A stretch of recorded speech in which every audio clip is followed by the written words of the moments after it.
So topics. You may address as many topics in your letter as you wish to, but I would recommend selecting one. Your letter will have two parts. The first one will be to just thank them for their service and maybe inform them of who you are and why you're interested in government. The second is to address a particular topic that is currently relevant to our state and express your opinion on it. Senators and representatives do not receive very many letters, and it's their job to represent their constituency, all the people that voted for them that are in their areas, as to the best of their ability.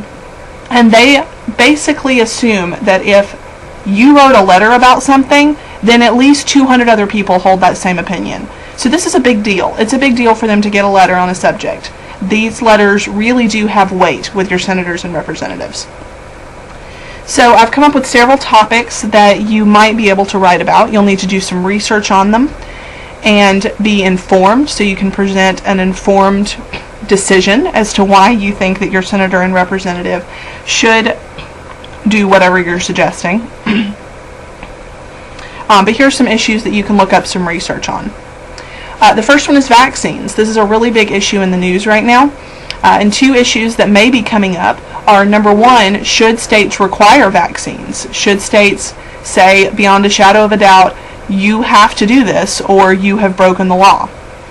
Or is there some type of medium in between there?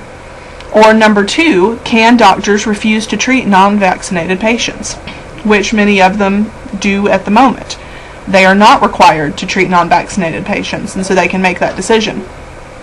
And I want you to really think about these issues. My gut instinct when I hear about this issue is, no, that's an infringement on our rights. Parents should be able to do whatever they want.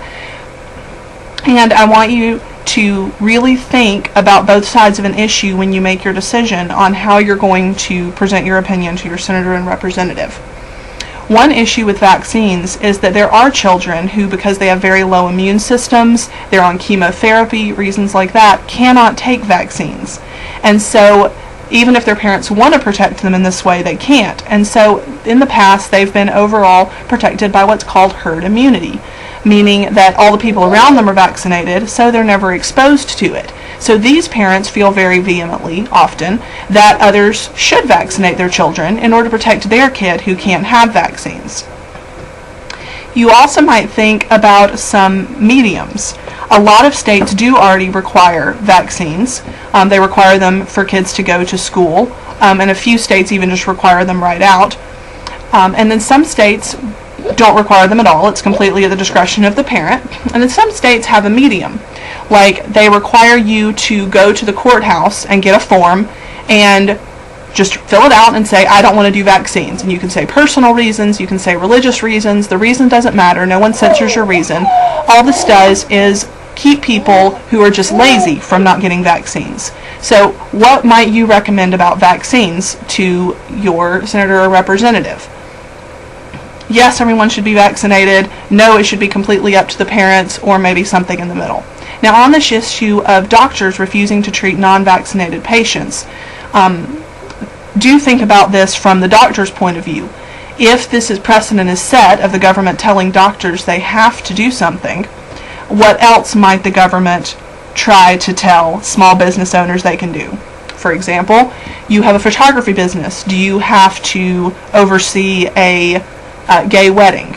Okay, so think about the precedent, not just this one issue that you might feel something about. So that is the first of the issues that you might write your senator.